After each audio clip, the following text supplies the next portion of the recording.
gas asam dalam lambung itu banyak sehingga lambungnya membengkak. Membengkaknya lambung mengganggu ruang gerak jantung, muncul penyakit baru lagi, namanya penyakit GERD secara medis. Penyakit GERD itu apa? Ruang gerak jantung terganggu lambung. Jantung disebutnya kolbu. Waalaikumsalam. Jantung disebutnya kolbu, kolbu disebutnya hati. Orang yang sakit GERD, jantungnya sedang terganggu, berarti hatinya sedang terganggu. Terganggu hatinya sehingga muncul lemah imannya, muncul berawal dari apa? Ketakutan, kekhawatiran, kecemasan, duduk nggak betah, berdiri nggak betah, ngapa-ngapain nggak betah, hati berdebar-debar, hati gelisah, perasaan nggak karuan. Muncul seperti itu. Ada nggak yang terkena penyakit GERD? Perasaan tuh berdebar-debar terus hatinya, gelisah terus perasaannya, nggak tenang, nggak nyaman. Ada pagi nggak nyaman, apalagi suasana hening, tambah nggak nyaman. Suasana rame, tambah nggak nyaman. Nah, itu nanti berawal dari penyakit GERD itu, lambung yang membengkak mengganggu ruang gerak jantung, nanti akan menjadikan asbab apa? Jantung sebut kolbu, kolbu sebut hati. Hatinya berpenyakit, lemah imannya. Nanti dari lemah imannya akan muncul penyakit baru lagi. Secara psikolog namanya penyakit panic attack. Apa itu panic attack? Diserang rasa panik. Mau makan ini takut, mau makan itu takut, datang pagi takut, datang siang takut, datang malam takut, datang malam mencengkam. Takut terus hidupnya. Mau keluar rumah takut. Bahkan dengan kipas angin aja takut. Jangankan kipas angin, mendengar suara ambulan saja takut. Mendengar berita kematian takut. Semua serba ditakutin. Mendengar orang tertawa saja takut. Jangankan mendengar orang tertawa, melihat banyak orang takut. Ada yang seperti itu? Melihat banyak orang takut. Mau mandi aja takut. Mau ke kamar mandi takut. Ngapain aja takut. Takut. Di rumah sendiri takut. Ya. Nanti muncul panik attack, ketakutan. Nah, semakin banyak ketakutan, pola pikirnya semakin buruk. Dia berprasangka-prasangka buruk. Akhirnya apa? Datang penyakit baru lagi. Apa penyakitnya? Namanya penyakit anxiety. Inilah rangkaiannya. Berawal dari pikiran. Jadi gejala asam lambung, dari penyakit lambung, jadi penyakit GERD, kena mental, panic attack, dari panic attack naik lagi tingkatannya jadi anxiety. Kalau udah anxiety, ketakutannya beda lagi. Ya, kalau udah anxiety, ketakutannya beda lagi. Dia takut mati. Dia takut mati. Takut penyakitnya nggak sembuh, takut penyakitnya tambah parah, dihantui rasa takut mati yang mencengkam. Kalau malam nggak bisa tidur, karena apa? Takut lagi tidur dicabut nyawanya. Mau keluar rumah nggak berani, takut mobilnya, kendaraannya kecelakaan. Takut diseruduk dari belakang, takut ditabrak dari depan, takut digeser dari samping. Ngeri ketakutannya. Ya, takut aja gitu. Nah, ini uniknya lagi ketika datang ke rumah sakit. Padahal yang dirasakan 1001 sensasi. Datang ke rumah sakit, dinyatakan semuanya normal. Dinyatakan semuanya normal. Jantungnya normal, paru-parunya normal, organ tubuhnya normal. Ada yang seperti itu.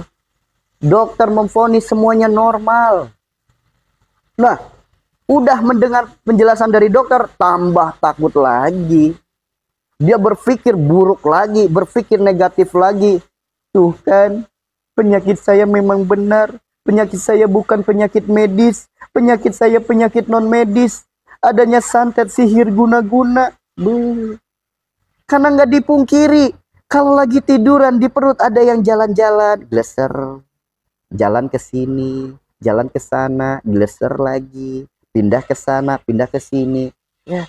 Perut jalan-jalan. Di perut ada yang jalan-jalan. Padahal itu adalah gas perut, buah daripada zat asam lambung yang naik, akhirnya gas perutnya jadi jalan-jalan.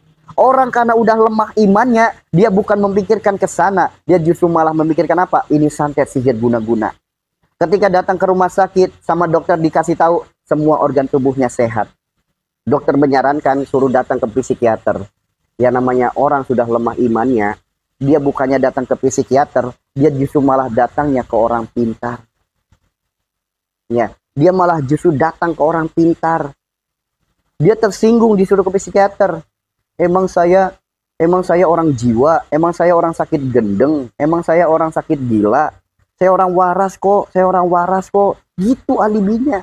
Padahal disuruh ke psikiater supaya mendapatkan nasihat. Ya nasihatnya kurang lebih sama lah seperti ini. Nah, nanti kalau dari psikiater, dokternya ngasih resep. Apa resepnya? Minimal ada 2 obat. Apa 2 obatnya? Obat penenang sama obat tidur. Supaya pola pikirnya tenang, supaya istirahat tidur, pikirannya nggak macem-macem. Namun, obat itu kalau dikonsumsi jangka panjang, orangnya jadi loading, orangnya jadi lola, longap, longo, gitu. Nanti ujung-ujungnya kayak gitu. Sehingga apa? Dia tersinggung, dianggap dirinya orang sakit gila. Akhirnya datang ke orang pinter. Yang namanya orang pinter, dari Sabang sampai Merauke orang pinter ditanya tentang penyakit, jawabannya sama. Santet, sihir, guna-guna. Orang pinter mah ada gitu jawabannya. Mau dari Sabang sampai Merauke, orang pinter dikumpulin jadi satu, para uskun dikumpulin jadi satu, ditanya tentang penyakit, 1000% jawaban mereka santet, sihir, guna-guna, buhul lah, lain sebagainya. Itu aja jawabannya. Nih, simbol anak soleh. Nah, leher batas antara dunia dan akhirat. Kenapa disebut batas antara dunia dan akhirat? Karena orang kalau nggak punya tangan, dia masih bisa hidup. Orang nggak punya kaki, dia masih bisa hidup. Orang nggak punya pinggang, dia masih bisa hidup. Namun orang nggak punya leher, dia nggak bisa hidup. Ya, karena apa namanya? Orang ketika memiliki penyakit pada wilayah leher, ya. Ketika memiliki penyakit pada wilayah leher itu apa? 1, radang tenggorokan. 2, amandel. Ketiga, benjolan-benjolan, baik itu steroid maupun kelenjar getah bening. Keempat, batuk dan lain sebagainya. Segala penyakit yang ada di wilayah leher, penyakit yang disebabkan karena antara batas dunia dan akhirat. Maksudnya apa? Adanya kita di dunia, kita dilahirkan oleh orang tua kita. Adanya kita di akhirat, kita meninggalkan warisan, yaitu anak keturunan kita. Apa yang menyebabkan masalah? Apa yang menjadikan penyakit? Bila mana ada sifat perilaku perbuatan kita yang menyakiti orang tua kita. Adanya sifat perilaku perbuatan ucapan kita yang menyakiti anak kita, akan menjadi penyakit yang ada pada leher. Ya, akan menjadi penyakit ada pada leher.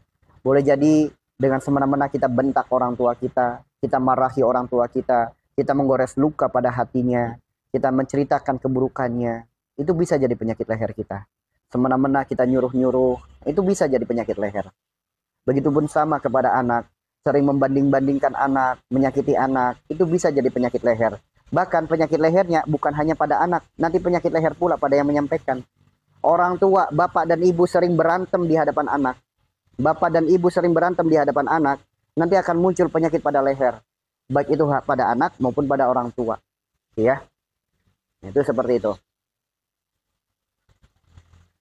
Ya, jadi apa namanya, penyakit di leher itu batas antara dunia dan akhirat. Adanya kita di dunia karena kita dilahirkan dari orang tua, adanya kita di akhirat kita meninggalkan warisan, yaitu anak keturunan kita. Itu seperti itu. Ya, kalau pengen sembuh, perbaiki hubungannya dengan orang tua, perbaiki hubungannya dengan mertua, perbaiki hubungannya dengan anak, perbaiki. Kalau sudah perbaiki, hati-hati, jangan sampai amarah-amarah kita justru kita lontarkan kepada Allah, mengumpat Allah, memfitnah Allah, menuduh Allah tidak baik, menuduh Allah tidak adil. Nah, itu nanti munculnya penyakit paling berbahaya di leher. Apa? Kelenjar getah bening. Ya, akan muncul kelenjar getah bening. Ya, jadi orang yang sakit itu semua datang daripada buah, daripada sifat perilaku perbuatannya. Ya.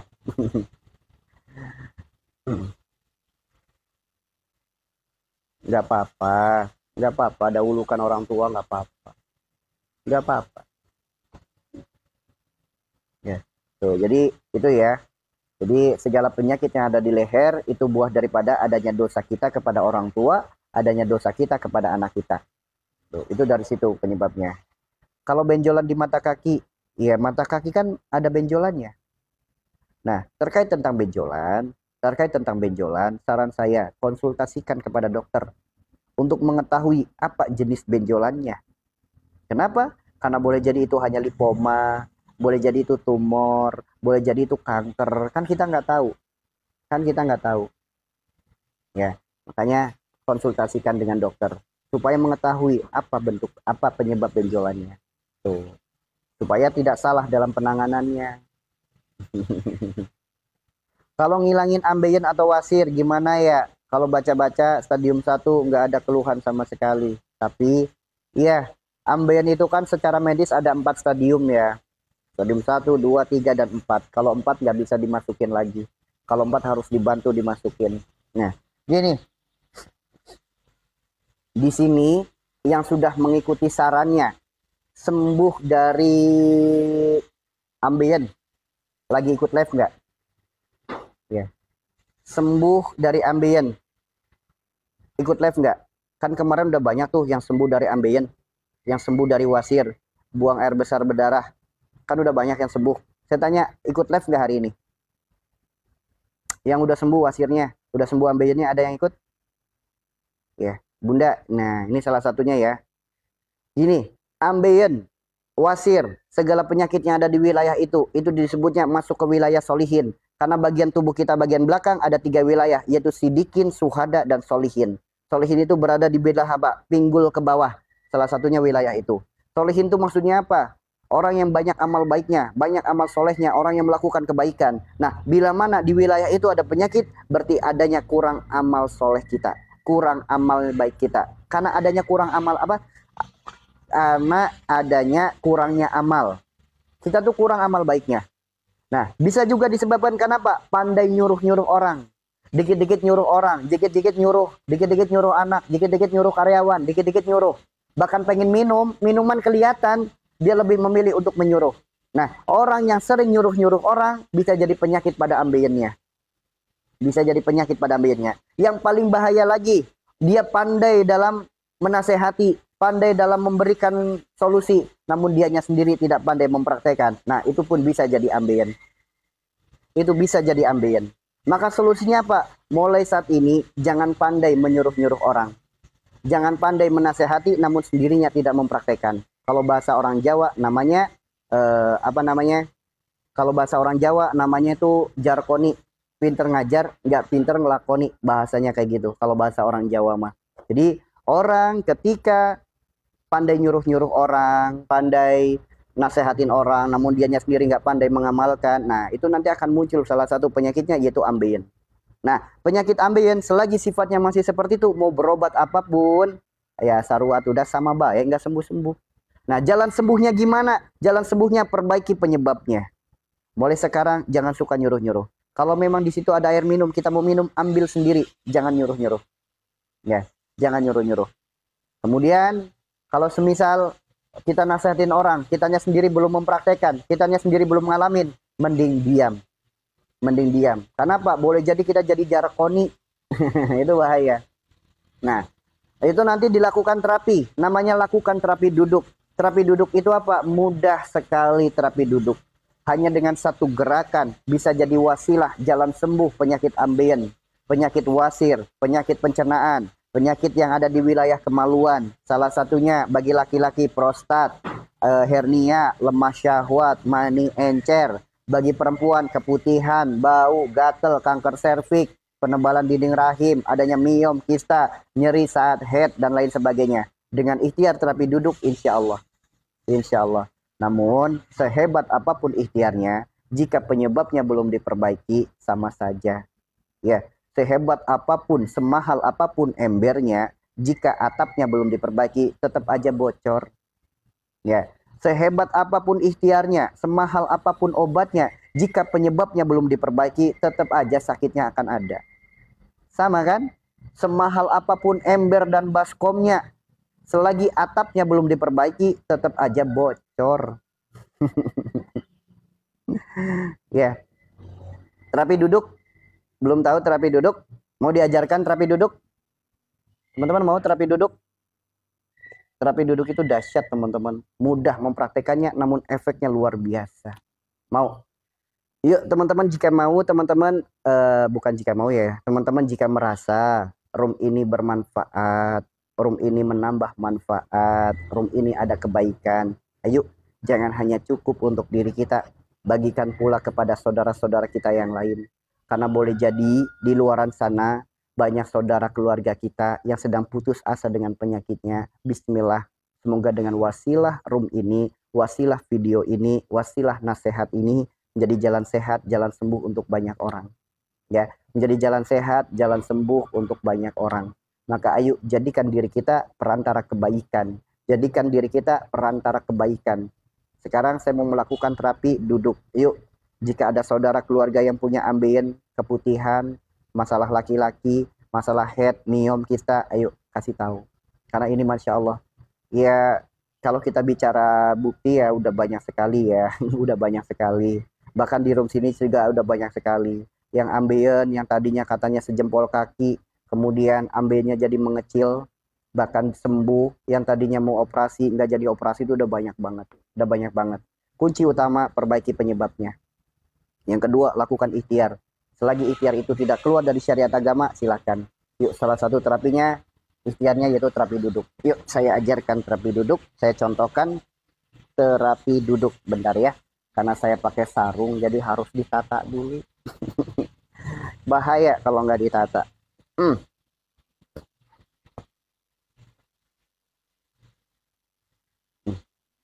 Nih, terapi duduk itu seperti ini ya. Teman-teman, terapi duduk itu kakinya seperti ini dulu ya. Kakinya seperti ini. Ini kakinya seperti ini tuh kayak gini. Maaf ya, saya lihatin sedikit saja. Saya lihatkan sedikit saja. Jadi kakinya seperti ini. Oke? Saya lihatkan sedikit, maaf. Jadi kakinya seperti ini. Nempel. Ibu jari ketemu ibu jari, tumit ketemu tumit. Tempelkan. Nah, nanti kalau udah nempel, otomatis ya, ini kan pahanya seperti ini nih. Nggak usah nempel ke lantai. Yang penting ininya nempel aja kayak gini. Ini nempel aja. Pahanya nggak nempel pun nggak apa-apa. Nggak apa-apa. Nah, nanti otot paha itu dia akan nonjol. Nonjolnya otot paha tekan dengan sikut. Seperti ini ya. Ditekan dengan sikut. Teman-teman cukup gerakan kayak gini aja. Ini sikutnya tempelin ke paha. Ya, arahkan ke ototnya. Nah, paling gerakan hanya beberapa kali. Udah biarkan langsung hangat. Nggak pakai lama, langsung hangat. Langsung hangat, sok dipraktekin. Gini doang, nanti langsung hangat. Karena otot paha itu nggak boleh keras. Otot paha itu nggak boleh lemah. Dia harusnya lemas. Nggak keras, nggak lemah. Gitu. Jadi nggak biye, nggak benyek. Beginiin, agar peredaran darah dan oksigen lancar. Nah, nanti kalau sudah, teman-teman lipat tangannya.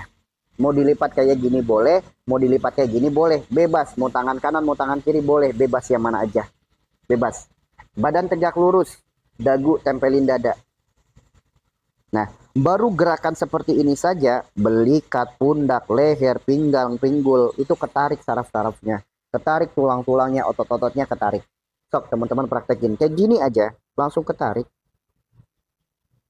Nah, nanti kalau udah seperti ini, usahakan diangkat pinggulnya. Dengan cara apa? Mencoba belajar untuk berdiri. Meskipun awalnya berat, paling hanya keangkat 1 cm, nggak masalah. Nggak masalah. Keangkat hanya 2 cm, nggak masalah. Yuk. Terus, bismillah, ambeien sembuh. Bismillah, karena yang udah mempraktekkan banyak banget ya teman-teman ya. Nah, nanti diangkat pelan-pelan. Doanya cukup bismillahi Allahu Akbar. Diangkat pelan-pelan. Tuh, yang penting kita mencoba untuk angkat dulu. Nah, nanti kalau udah bisa keangkat pinggulnya, setidaknya keangkat dari lantai. Nah, nanti coba belajar agak tinggi lagi. Tinggikan lagi. Nah, kalau awal biasanya sulit. Karena kalau belum terbiasa, nanti pahanya tuh kaku. Kalau belum terbiasa, pahanya masih kaku. Nanti kalau udah terbiasa, pahanya lemes.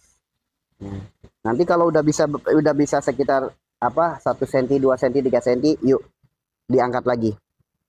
5 cm, 10 cm, setengah meter, dan bismillah sampai nanti ujung-ujungnya apa? Berdiri. Nah, nanti kalau udah sampai bisa berdiri, insya Allah penyakit-penyakit yang disebutkan tadi insya Allah sembuh. Salah satunya ambien, wasir, salah satunya lagi prostat, kemudian hernia, lemas syahwat, mani encer, nyeri head, miom, kista, kanker serviks, penebalan bibir rahim, dan lain sebagainya. Barokallah, hamidah, barokallah. Barokallah. Itu seperti itu ya. Tuh, jadi sederhana terapinya. Itu gerakan kayak gitu aja, langsung keluar keringet. Cuma gerakan gitu doang. langsung keluar keringat. Itu namanya terapi duduk. Ya, itu udah banyak banget yang mempraktekkan terapi ini, akhirnya jadi wasilah sembuh semua penyakit. Teman-teman yang lagi diare atau lagi sulit buang air besar, yang lagi seret buang air besarnya, sok praktekin. Nanti nggak pakai lama, langsung mules, langsung mules.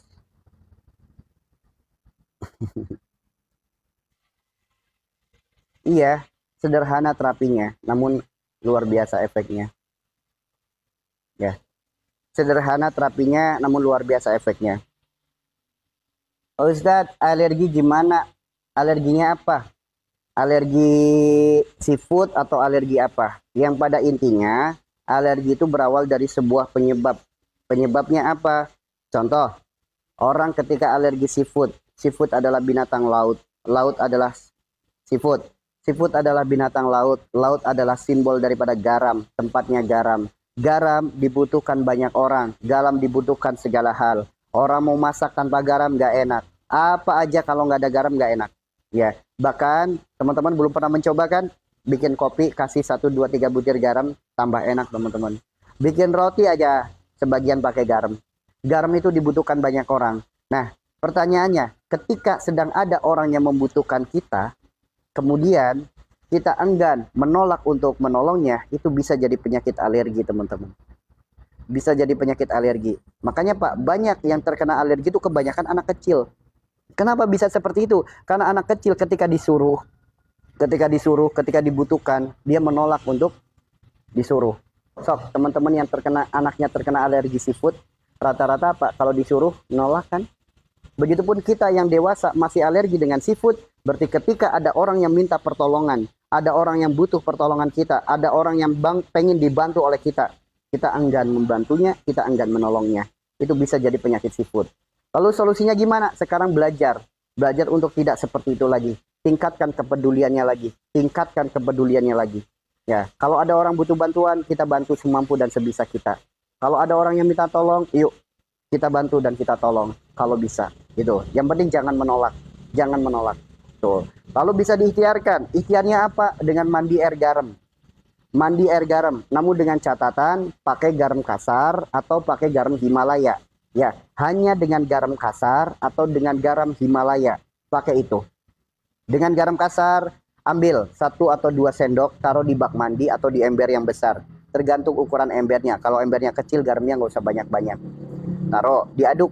Kalau udah diaduk, ambil air garam yang sudah dicampurkan, bawa keluar kamar mandi. Lalu doakan, ya Allah, hamba memohon kepadamu, dengan air engkau jadikan sumber kehidupan, dengan garam engkau jadikan sumbernya rasa. Hamba mohon ya Allah, jadikan air garam ini wasilah, jalan sehat, jalan sembuh segala penyakit-penyakit hamba, pembersih segala kotoran dalam tubuh hamba, baik syariatnya maupun hakikatnya, buah daripada dosa, sifat, perilaku, perbuatan hamba. Bacakan Al-Fatihah. Kalau enggak mohonkan apa? Sampaikan juga kepada air garamnya. Wahai air garam saudaraku, menyatulah denganku, bersihkan segala kotoran dalam diriku, jadilah obat untuk penyakit-penyakitku. Nah, doakan seperti itu, baca Al-Fatihah, ditiupkan, bawa airnya, masuk ke kamar mandi, campurkan. Mandi dengan kita dari kaki dulu, kaki kanan, kaki kiri, sampai naik ke atas, insya Allah semua penyakitnya sembuh. Bukan hanya gatal saja, semua penyakit insya Allah. Bukan hanya gatal saja, semua. Ya, jadi seperti itu ya. Jadi seperti itu. Jadi yuk ambil air 1 gayung, ambil garam dulu, garam kasar atau garam Himalaya. Campurin di bak mandi. Kalau nggak ada garam kasar gimana? Ya udah garam Himalaya. Kalau nggak ada garam Himalaya, cukup air putih saja. Karena garam halus yang ada di dapur itu nggak bisa jadi obat. Nggak bisa. Karena itu bukan alam. Itu bukan alam. Itu kimia. Sok teman-teman diambil 1 jimit garam halus yang teman-teman punya, itu bukan asin. Itu pahit. Lama-kelamaan jadi asin. Beda dari garam laut. Kalau dari air laut beneran, garamnya ditempelin ke lidah, dia asin. Lama-kelamaan jadi manis. Dari situ ada perbedaan. Nah, sebetulnya banyak pelajaran tentang garam. Itu banyak sekali. Banyak sekali pelajaran tentang garam. Garam kasar sama garam bata sama nggak? Sama. Sama. Tuh, jadi pakai garam itu, lalu diaduk di bak mandi atau di ember, ambil airnya. Ya, ambil airnya. Doakan. Yang bagus garam yang gimana? Sok, ini kita bicara fakta saja ya. Sebelum ada garam halus yang berembel-embel yodium, ada nggak orang sakit kelenjar getah bening? Ada nggak orang sakit diabetes? Ada nggak orang sakit stroke? Ada nggak orang sakit yang seperti zaman sekarang? Ada nggak? Orang zaman dulu sakitnya paling kadas, kurap, korengan, bisulan, paling parah aja kesambet, paling parah. Namun sekarang penyakit. Teman-teman tahu podcastnya Deddy Corbuzier dengan salah satu dokter holistik kemarin baru diupload 2 hari, viral videonya sampai jutaan yang menonton dan sekarang di take down. Kenapa? Membuka apa sih bisnis daripada hal itu? Ya. Ya, gini ya teman-teman ya. Saya lanjut lagi. Teman-teman yang berada di daerah, teman-teman yang punya binatang ternak, kambing, sapi, kerbau. Saya tanya, mereka minumnya apa? Air garam kasar. Sok, sekali-kali teman-teman buatkan air dengan garam halus. Mereka mau minum nggak? Mereka nggak mau minum. Kalaupun terpaksa minum, mereka langsung diare. Kenapa mereka nggak mau minum? Mereka padahal binatang, nggak punya akal. Mereka tahu mana minuman yang baik, mana minuman yang nggak baik. Mereka tahu. Masa iya manusia dikasih akal, cuma ketipu pandangannya, lebih putih, lebih bersih, beriming-imingkan iklan-iklannya. Sedangkan garam yang original dari air laut, meskipun terlihat kotor, berpasir, dia meninggalkan. Dia lebih memilih yang putih, bersih, dan glowing. Tuh. Tuh, padahal yang bagus, garam kasar. Yang bagus. Karena ada sebuah kampanye, supaya kita semua diarahkan ke garam yang itu. Nah, ini singkat aja ya, karena membahas di sini tuh, sangat-sangat riskan sekali. Nah, air garam. Garamnya udah dicampurin, diaduk, ambil 1 gayung, dibawa keluar. Ya, dibawa air garamnya dibawa keluar. Berdoa kepada Allah. Yang mau merekam doanya silakan. Kalau mau mencatat, nggak keburu tangannya. Yang kalau mau merekam silakan direkam. Kalau mau direkam geser dulu ke layarnya ke kiri. Ya, mau direkam layarnya geser dulu ke kiri. Nanti bisa direkam. Doa. Bagaimana doanya? Ya Allah, hamba memohon kepadamu. Dengan air, engkau jadikan sumber kehidupan. Dengan garam, engkau jadikan sumbernya rasa. Hamba mohon ya Allah, dengan air dan garammu ini, jadilah wasilah kesehatan, wasilah kesembuhan untuk segala penyakit-penyakit hamba. Pembersih segala kotoran yang ada dalam tubuh hamba, baik syariatnya maupun hakikatnya. Wahai air garam, saudaraku, menyatulah denganku. Bersihkan segala kotoran dalam tubuhku, dan jadilah obat segala penyakit-penyakitku. Baca Al-Fatihah, tiupkan. Kalau teman-teman mau ditambahi, baca 3 surat Qul, Al-Fatihah, ayat kursi. Kalau mau ditambahi. Tuh. Nanti kalau udah didoakan, ambil airnya, taruh di bak mandi, dicampur. Dicampur, lalu lakukanlah mandi. Mandi dimulai dari dibasuh dulu kakinya. Jadi tips mandi itu bukan disiram kepalanya dulu, kakinya dulu yang disiram. Kaki kanan dulu, kaki kiri, terus naik ke atas, baru diguyurkan. Guyurkan.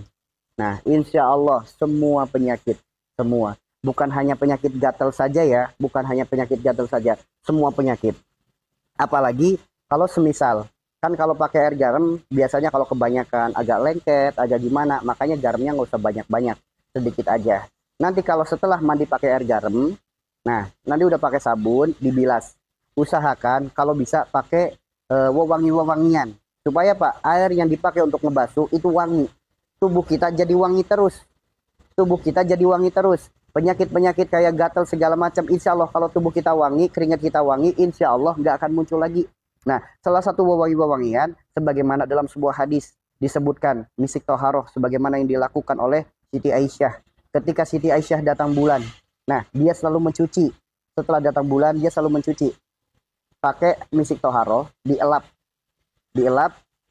dengan kain kasah, dielapkan.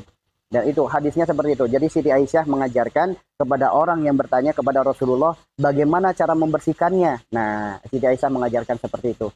Nanti bisa muncul panic attack. Apa itu? Merasa nggak betah, merasa nggak nyaman, merasa berdebar-debar hatinya. Nah, itu penyakitnya, penyakit secara medis namanya GERD. Namun itu sebetulnya penyakit mental, pola pikir. Nah, terapinya gimana? Jalani hidup dengan ibadah. Salah satunya dengan lakukan 5 perkara. Apa itu 5 perkara?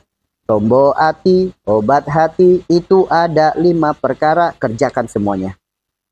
Yang pertama, baca Quran dan maknanya istiqomah. Baca Al-Quran. Yang kedua, sholat malam, dirikanlah, lakukan. Yang ketiga, berkumpul dengan orang-orang soleh, kerjakan. Yang keempat, puasa. Yang kelima, banyak zikir dan sholawat, praktekin. Sembuh. Karena mau terapi apapun, nggak sembuh. Enggak. Mau minum obat apapun, nggak sembuh. Enggak. Ya, karena sering disampaikan ya, mau ember semahal apapun, mau baskom sehebat apapun, kalau atapnya yang nggak diperbaiki, maka atap akan tetap bocor. Itu ya. Jadi atap bocor, mau embernya semahal apapun, embernya sehebat apapun, tetap kalau atapnya nggak diperbaiki, bocor akan tetap ada. Meskipun embernya mahal, baskomnya mahal, begitupun penyakit. Meskipun obatnya mahal, meskipun terapinya keren, terapinya hebat, namun kalau penyebabnya nggak diperbaiki, sarua atuda. Nah, sedangkan penyakit GERD itu mental. Secara medis, iya, ruang gerak jantung terganggu. Menjadikan terganggu siapa? Lambungnya membengkak. Apa yang bikin bengkaknya lambung? Adanya asam lambung. Apa sih penyebabnya? Adanya gejalanya. Apa gejalanya? Berawal dari pikiran. Udah, kalau nggak diperbaiki pola pikirnya, ya mau terapi apapun,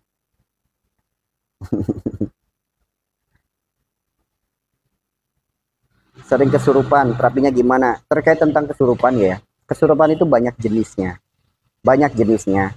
Ada orang yang kesurupan sebetulnya dia tidak kesurupan.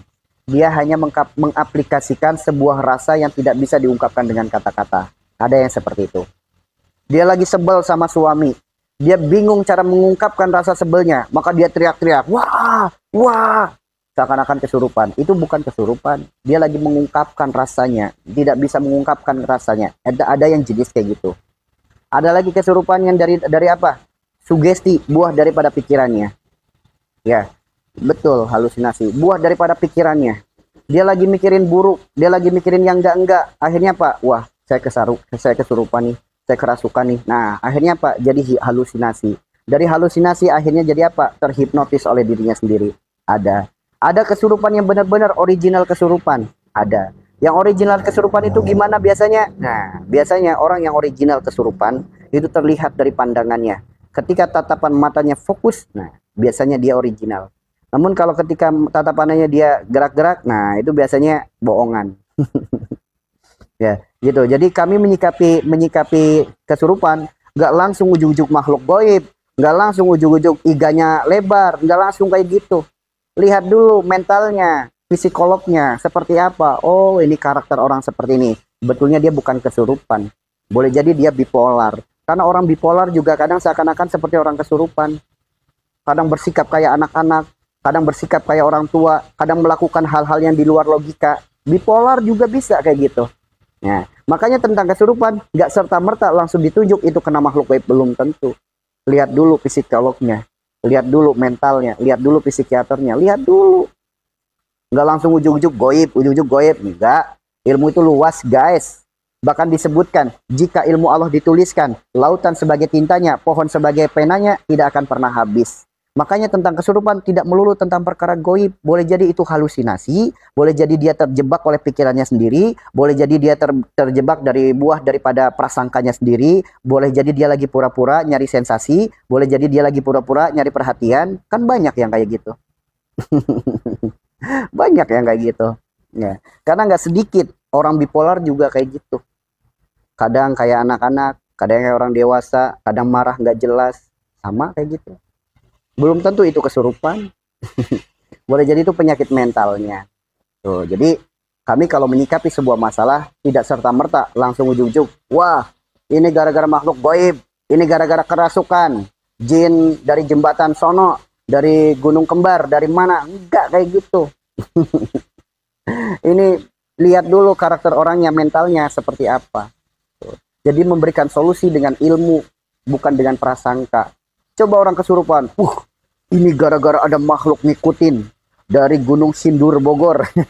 misal ya, kamu saha maneh? Oh, di dia arek naon dawegan. Ya jangan gitu-gituan. Makhluk goib dikepoin, dah kurang kerjaan amat. Makhluk goib dikepoin, sama nih.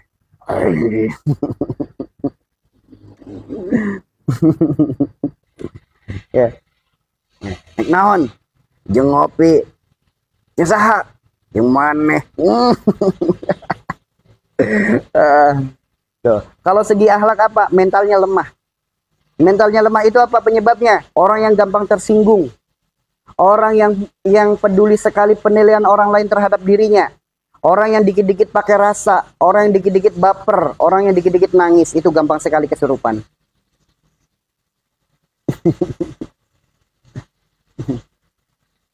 Ya. Jadi kesurupan banyak jenisnya, banyak jenisnya. Ya. Orang dengan memiliki mental yang lemah. Mental lemah itu apa? Orang yang selalu mengedepankan rasa. Apa-apa dibatin, apa-apa dirasa, apa-apa tuh dibaperin. Nah, itu seperti itu.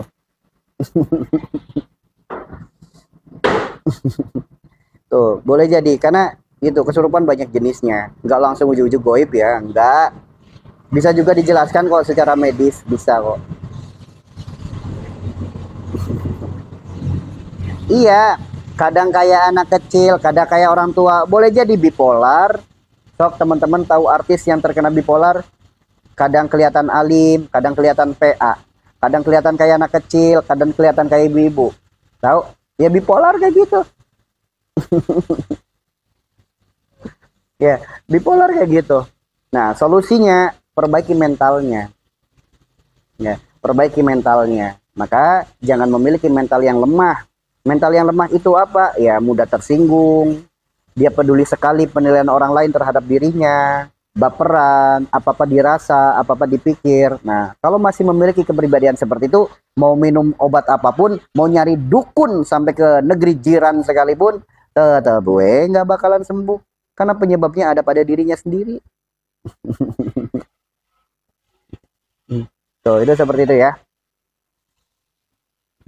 Orang yang suka pingsan gimana? Banyak, secara medis bisa. Bisa karena anemia juga bisa.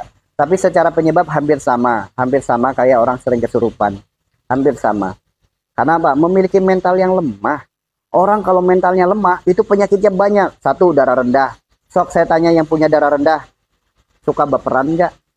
Ada masalah dikit-dikit nangis nggak? Sok yang punya darah rendah. Baperan, ada masalah dikit-dikit nangis, apa-apa dirasa, apa-apa dipikir, apa-apa tersinggung. Peduli sekali penilaian orang lain, peduli sekali. Tuh, jadi orang kalau memiliki mental lemah, nanti muncul darah rendah. Bukan hanya darah rendah, jadi gampang pingsan. Jadi salah satu penyebab gampang pingsan kan darah rendah. Kemudian bisa jadi nanti jadi orang yang gampang kesurupan. Itu bisa kayak gitu. Itu seperti itu ya. Jadi nggak serta-merta apa-apa goib, nanti sekalinya ditipu. Aing di dia, mana? Lada. Kalau kayak gitu. Tapi kayak gitu biasanya ditonton betah ya. tuh kayak gitu. Ya itulah zaman kita masih kayak gitu. Terapi hujan bagus banget buat orang-orang yang punya darah rendah, orang-orang yang suka pingsan, orang-orang yang suka kesurupan. Terapilah dengan air hujan. Sambil hujan, ya Allah, dengan air hujan kau turunkan rahmat, ya Allah. Bersama dengan air hujan kau jadikan rahmat. Hamba mohon dengan rahmatmu ini, jadikan jalan sehat, jalan sembuh segala penyakit hamba. Buka tangannya, hujan-hujanan. Ya, sambil salawat kalau bisa. Allahumma salli wa sallim ala sayyidi wa habibi wa tabibi qalbi wa jasadi wa ruhi sayyidi rasulillah Muhammad ibni Abdillah as-sadiqil amin wa ala alihi wa sahbihi ajma'in. Allah. Nah, untuk sambil seperti itu enak nanti. Hujan jadi obat. Hujan jadi obat nantinya. Oke? Jadi pada kesimpulannya, sembuh itu mudah apa sulit? Sembuh itu mahal apa gratis? Mahal apa murah? Sok. Selawat aja bebas boleh. Al-Fatihah juga boleh, istighfar juga boleh.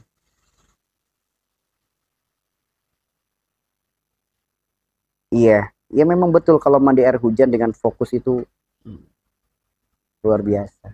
Apalagi yang lagi ikhtiar hamil. Wah, udah we kayak kuc-kuc hotahe lari-lari seperti film India. Aisyah, romantisme romantisme cintamu dengan Nabi. Engkau ajak Nabi main lari-lari. Kayak gimana sih syairnya? Kayak gitulah kurang lebih. Lari-lari di tengah hujan. Beuh, seperti kuc-kuc hotahe. Insya Allah itu salah satu ikhtiar jalan kesuburan, baik laki-laki maupun perempuan, ikhtiar jalan menuju kehamilan. Tuh, itulah salah satu metode terapi yang ada di tempat kami. Pengen hamil, nggak usah program-program puluhan juta, gratis aja bisa. Sekalinya beli, paling beli apa sih? Beli buah zuriat. Sekalinya beli, paling beli madu, itu doang, nggak mahal. Nggak sampai program puluhan juta, enggak. Dan semua gratis. Ada yang nikah 22 tahun yang sempat saya ceritakan, karena salah satu yang paling lama itu yang 22 tahun. Pengalaman kami orang ikhtiar mencari keturunan, menjemput keturunan itu salah satu yang paling ini tuh yang 22 tahun. Lebih daripada 22 tahun kami belum pernah berjumpa. Ya mungkin ada, cuma belum ke tempat kami mungkin. Namun yang ke tempat kami itu rata-rata ya masih 1 tahun, 3 tahun, 5 tahun, di bawah 10 tahun itu banyak banget. Namun kalau yang angkanya paling banyak, yang paling banyak itu yang di angka 22. Si perempuan usia 44. Si laki-laki usianya 52. Namun subhanallah teman-teman. Subhanallah. Begitu ikuti nasihatnya, sarannya, dan solusinya, diikuti, dipraktekin. Nggak pakai lama, 2 bulan setelah mempraktekkan, alhamdulillah. Akhirnya garis 2, punya anak, anaknya laki-laki. Dan anaknya sudah lahiran normal.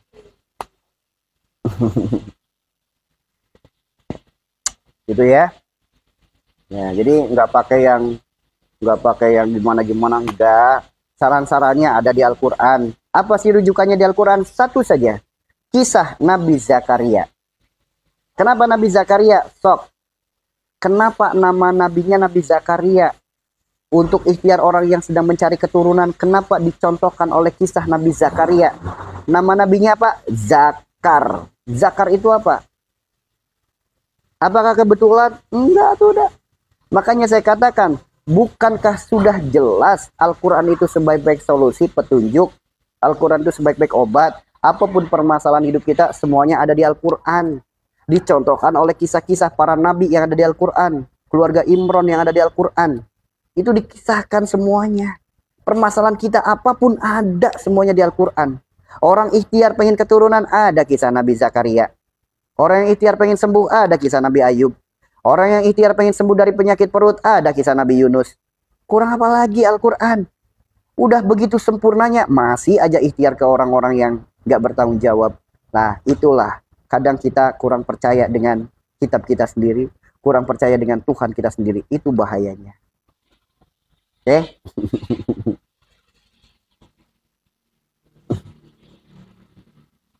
Nanti mandi air hujan jadi demam. Kata siapa? Kata siapa? Yang seperti apa dulu mandinya? Hujan-hujanan apa kehujanan? Beda cuy. Hujan-hujanan itu apa? Sengaja menyengajakan diri untuk hujan-hujanan. Kalau kehujanan lagi jalan, nggak niat hujan-hujanan, turun hujan, itu kehujanan. Beda tuh. Hujan-hujanan sama kehujanan mah beda. Kalau kehujanan ya bisa bikin demam. Namun kalau hujan-hujanan enggak atuh dah. Enggak lah. Kenapa? Orang kalau lagi kehujanan boleh jadi apa? Dia sebel sama hujan. Bentar lagi nyampe malah hujan. Itu bisa jadi sakit. Karena air hujan adalah salah satu air ruqyah. Air ruqyah itu ada 2. Satu mandi sebelum sholat subuh dan satu lagi mandi air hujan. Mandi ya. Hujan-hujanan ya. Bukan kehujanan. Bisa beda kan? Bisa kan bedanya? Orang kehujanan sama hujan-hujanan beda kan? Kalau hujan-hujanan sembuh sehat penyakitnya. Namun kalau kehujanan boleh jadi demam. Kenapa? Di saat lagi kehujanan ada jengkel, ada sebel, ada mengeluh. Itu. Namun kalau hujan-hujanan kan bahagia dia. Menerima rahmat Allah dengan bahagia. Ya Allah, bersama dengan hujan kau jadikan turunnya rahmat. Hamba mohon dengan rahmatmu ini ya Allah, jalan sehat, jalan sembuh segala penyakit hamba. Sehat orangnya. Kalau lagi kehujanan beda atuh dah. Makanya beda, air hujan bikin sakit. Ya kalau kehujanan mungkin bisa. Kalau hujan-hujanan, enggak lah. Beda atuh. Beda. Dari sini teman-teman paham ya? Ya. Karena nggak mungkin air hujan disebut rahmatnya Allah. Ternyata dari air hujan mendatangkan hal yang buruk itu nggak mungkin. Kecuali kitanya berbuat buruk. Itu atuh. Namun hujan itu tentara Allah. Dijadikan perantara untuk musibah. Tuh. Tergantung kepada orangnya. Bukankah ada kasus banjir? Ada satu rumah yang lain kena banjir, dia nggak kena banjir. Kenapa cuma satu rumah itu doang? Apakah itu kebetulan? Enggak. Sok, kasus tsunami, air bah, biur, semua bangunan hancur. Satu masjid gak hancur. Apakah itu kebetulan? Enggak kan? Itu ya. Anxiety itu pikiran. Saya membuat VT tentang anxiety, ada 2 VT. Sok disimak anxiety itu. Anxiety itu penyakit mental. Makanya kalau cuma sibuk cari obat ya nggak ngaruh. Yang sakit mentalnya, bukan lambungnya. Lambung hanya efek daripada penyakit mental. Lambung itu hanya gejala setelah adanya penyakit mental. Jadi yang diperbaiki mentalnya, bukan lambungnya. Tuh, ya.